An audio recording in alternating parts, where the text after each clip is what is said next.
Hello बच्चों, स्वागत है आपका इरफान सर 79 यूट्यूब चैनल पर। बच्चों, आज का चैप्टर नंबर 2 बहुपद और पॉलिनोमियल्स हम पढ़ने वाले हैं। इस चैप्टर को पढ़ने से पहले एक मोटिवेशनल लाइन के साथ हम शुरू करते हैं।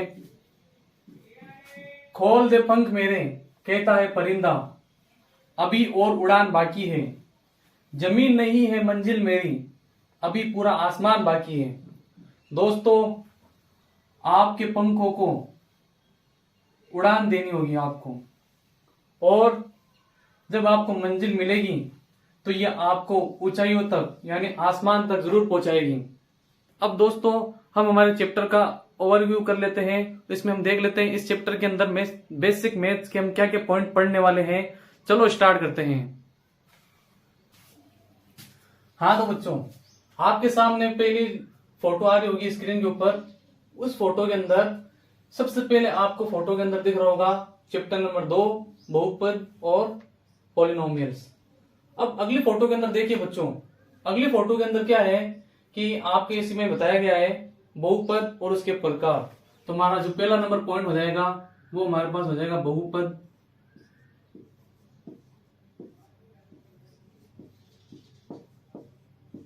और उसके प्रकार।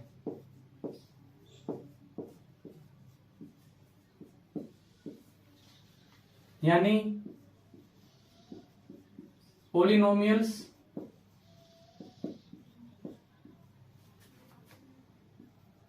एंड इट्स टाइप, ये किस किस प्रकार के होते हैं। बेसिक पॉइंट के अंदर आपको ये ध्यान होना जरूरी है कि बहुपद होता क्या है और ये कितने प्रकार के कैसे कैसे होते हैं, वो हो जाएगा। अब अगला पॉइंट देखो, आपके सामने अगला पॉइंट आ रहा होगा जिसके अंदर मैंने फिर से हाईलाइट कर रखा है। वहां पर आपको दिख रहा होगा शून्यांक और गुणांक। तो आपका जो पॉइंट नंबर 2 हो जाएगा, उस पॉइंट नंबर 2 का नाम होगा शून्यक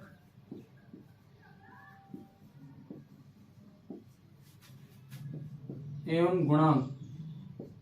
इसके बारे में भी हम जानकारी लेंगे कि शून्यांक और गुणांक क्या होते हैं। तो यहां पर इनको हम कहेंगे जीरोज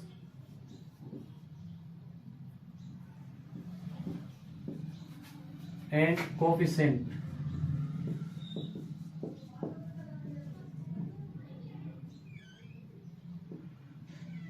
कोफिशिएंट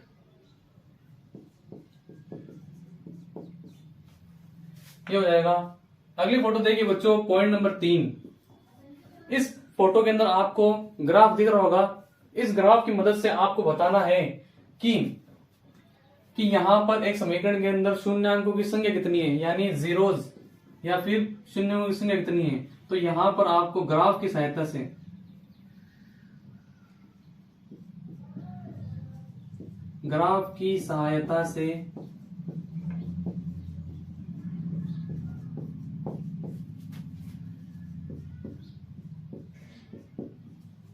शून्यांकों की संख्या बतानी है, ना कि यहां पर शून्यांक बताने हैं। मतलब आपको ये बताना है कि शून्यांक कितने हैं। तो यहां पर आपको लिखना है फाइंड नंबर ऑफ जीरोज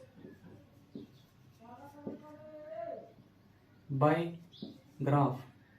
मतलब आपको ग्राफ के थ्रू आपको शून्यांकों की संख्या बतानी है। अब बच्चों, इस चैप्टर के आपके जो 3 पॉइंट है, सबसे महत्वपूर्ण पॉइंट पहला, दूसरा और तीसरा, इस चैप्टर के 3 पॉइंट जरूर होने वाले हैं।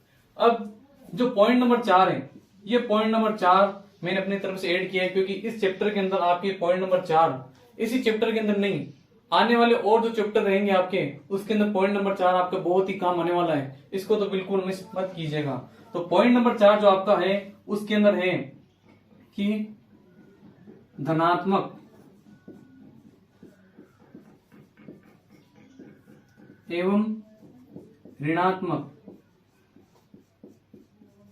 धनात्मक एवं ऋणात्मक जो संख्या होती है, धनात्मक एवं ऋणात्मक संख्याओं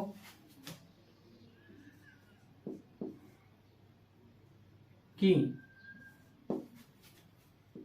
जोड़, घटाव, गुणा और भाग कैसे करते हैं।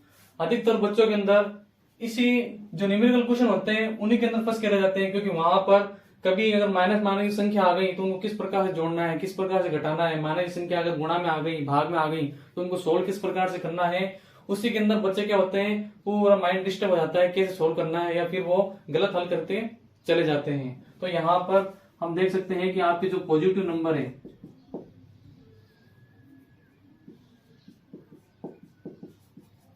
पॉजिटिव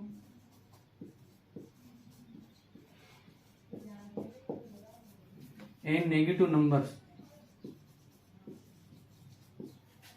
कि हमें यहाँ पर क्या करना है, एक तो समीशन करना है, एक सबस्ट्रेशन करना है, और एक मल्टीप्लाइन और एक डिवाइड।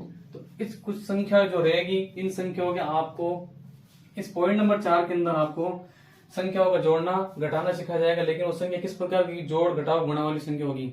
अब बच्चों हम क्या करेंगे, एक एक पॉइंट को लेंगे और इनके ऊपर हम चर्चा करेंगे और इसके कुछ जो प्रैक्टिस क्वेश्चन करने वाले हैं वो करेंगे, और इनके भी प्रैक्टिस क्वेश्चन और ये चैप्टर की जो पीडीएफ है मैं आपको ग्रुप के अंदर प्रोवाइड करा दूंगा। अब बच्चों जो हमारा अगला पॉइंट है वो है बहुपद, और अब बच्चों जो हमारा पहला पॉइंट है वो है बहुपद और उसके प्रकार। बहुपद और उसके प्रकार के अंदर सबसे पहले हम देख लेते हैं बहुपद क्या होता है। बहुपद को आपको ध्यान रखना है, इसके कुछ एग्जांपल्स मैं आपके सामने रख रहा हूं, जैसे 7x + 2, एक ये हो गया 9x² + 7, या फिर 12x³ + 9x² + 12। तो ये आपके पास में सामने क्या है, बहुपद के कुछ एग्जांपल्स मैंने सामने रखे हैं। यहां पर देखो इसके अंदर आपको क्या दिख रहा है, एक तो संख्या दिख रही है और एक अल्फाबेटिक नंबर दिख रहा है आपको। तो यहाँ पर इसकी डेफिनेशन क्या लिख सकते हैं, ये ध्यान रखना है कि इनको हम क्या बोलते हैं, इनको बोलते हैं नंबर्स, और नंबर्स को और ज्यादा से ज्यादा हम क्या बोल सकते हैं, इनको कहते हैं अचर। अचर यानी होता है कांस्टेंट, जो चीज फिक्स रहती है उसे बोलते हैं कांस्टेंट। फिर सेकंड है जो अल्फाबेट, जो यहाँ पे यूज किए गए हैं अल्फाबेट्स, ठीक है। ज्यादातर यहाँ पर जो अक्स के मान हैं एक्स वाई जेड वो यूज किए जाते हैं, तो इनको बोलते हैं वेरिएबल। क्या बोलते हैं बच्चों, इनको बोलते हैं वेरिएबल, यानी चर राशियां, ऐसी राशियां जो अपनी वेरी करती हो, अलग अलग वैल्यू को वेरिएबल करती हो, उसे बोलते हैं अचर राशियां। एक्स वाई जेड ये सभी अपनी वैल्यू को वेरी करते हैं। नंबर जो है वो फिक्स रहते हैं, 12 है तो 12 है, लेकिन एक्स अपनी वैल्यू को वेरी करता है, अलग अलग रूप में चेंज कर सकता है। तो यहाँ पर हम समझ सकते हैं बहुपद क्या होता है। बहुपद यहाँ पर हम देख सकते हैं चर व अचर राशि से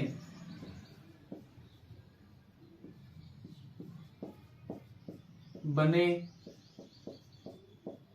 पदों को क्या कहते हैं, बहुपद कहते हैं। चर व अचर से बने पदों को क्या कहते हैं, बहुपद कहते हैं। क्या कहते हैं बच्चों, बहुपद। इसकी डेफिनेशन तो अब आप खुद भी बना सकते हो, क्योंकि आपको मैंने बता दिया है चर और अचर क्या होते हैं, नंबर्स तो होते हैं अचर, और एक्स वाई जेड वैल्यूज होती है वो वेरिएबल कहलाती हैं। तो चर और अचर से बने पदों को क्या कहते हैं, बहुपद कहते हैं। उसके बाद में देखो बच्चों, अब हमें यहाँ पर इसका लिख दे तो हमें कहते हैं, मतलब यहाँ पर वेरिएबल, वेरिएबल और कांस्टेंट, कांस्टेंट से जो मिलकर वैल्यू बनेगी उसको हम क्या कहते हैं, बहुपद कहते हैं। अब यहाँ पर हम इसकी पावर देख लेते हैं कि बहुपद की पावर क्या होती है। ध्यान रखना है पॉलिनोमियल्स, बहुपद की घात, power of polynomial.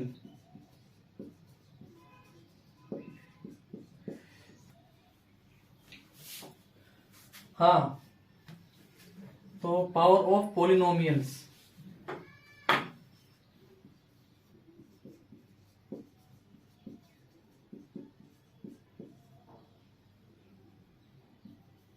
Power of polynomials. तो बहुपद की घात यानी पॉलिनोमियल्स क्या होते हैं?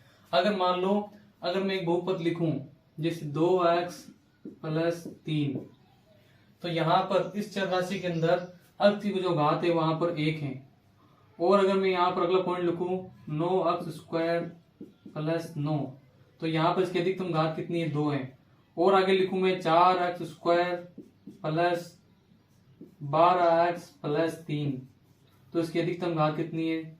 2 है। तो यहाँ पर अब हम कह सकते हैं कि इसकी घात कितनी है बहुपद की?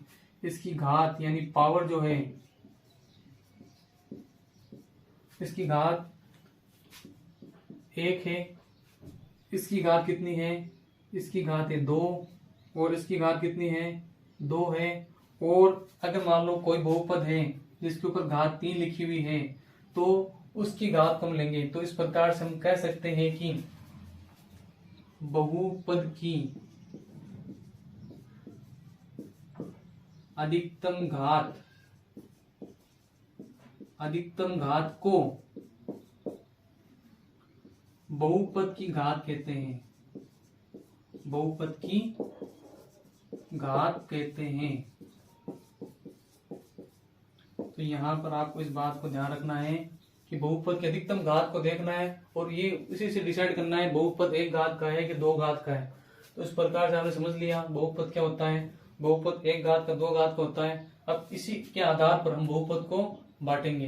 तो यहाँ पर हम बहुपद की टाइप सीख लेते हैं। आपने सीख लिया बहुपद किसे कहते हैं? चर और अचर राशि से बने हुए जो भी पद होते हैं उनको बहुपद बोलते हैं। और वेरिएबल कांस्टेंट ध्यान रखना है। और यहाँ पर बहुपद की घात क्या होती है? बहुपद की अधिकतम घात को बहुपद की घात कहते हैं। अब यहाँ हम पढ़ लेते हैं आगे उसके प्रकार।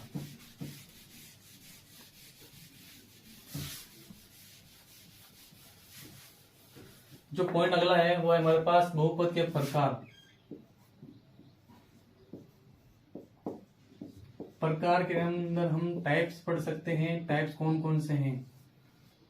अब देखो बहुपद के जो प्रकार हैं हम घात के अकॉर्डिंग उनको बांटेंगे। तो यहाँ पर सबसे पहले जो हमारे पास पॉइंट आएगा वो है हमारे पास 1 घात का।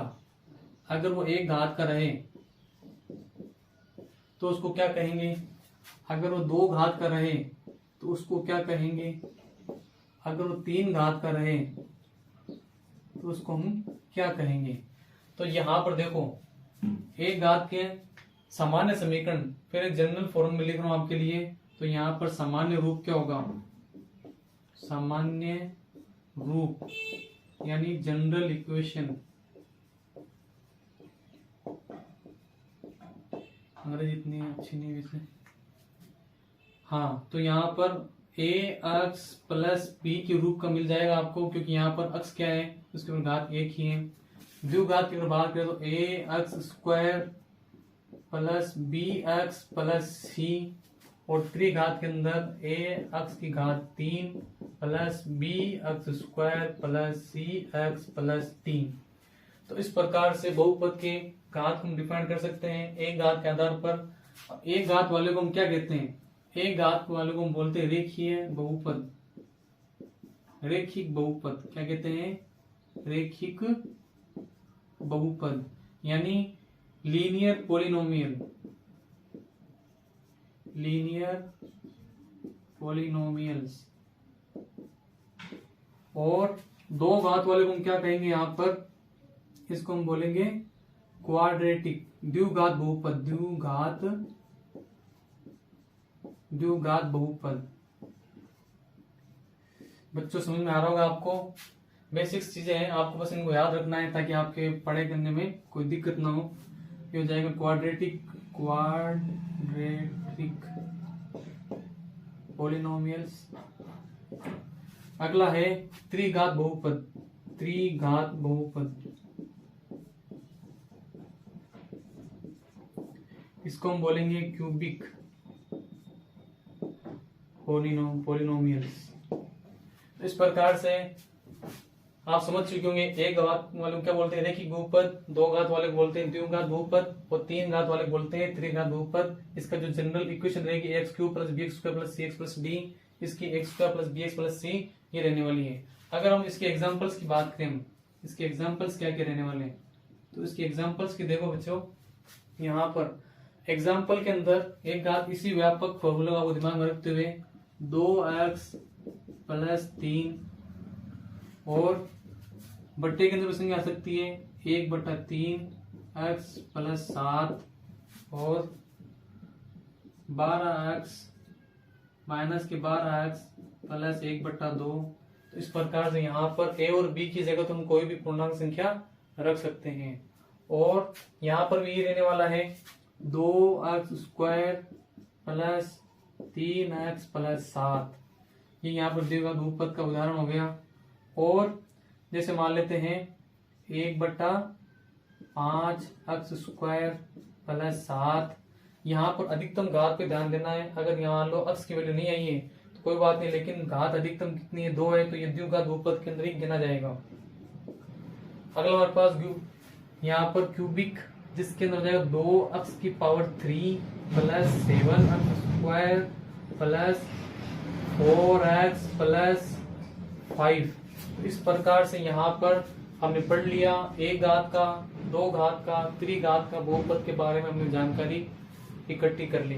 तो बच्चों आप देख सकते हो एक घात, द्विघात, त्रिघात किस प्रकार होते हैं। एक छोटी सी बात आपको ध्यान रखनी है, अगर मान लो यहाँ पर जो x की वैल्यू आपको दिख रही है, ये x की वैल्यू है, इसकी अगर घात अगर माइनस में हो, रूट में हो या फिर कोई बट्टे में हो, तो क्या वो बहुपद कहलाएगा कि नहीं कहलाएगा, इसको देखते हैं। तो देखो बच्चों, अगर मान लो कोई आपको समीकरण इस प्रकार से दिख गया 2x⁻⁻1 प्लस 7, या फिर आपको इस प्रकार से दिख गया 2√x प्लस 7, या फिर आपको इस प्रकार से दिख गया कि यहाँ पर आपको 2x⁻³ प्लस 4-2 प्लस 7।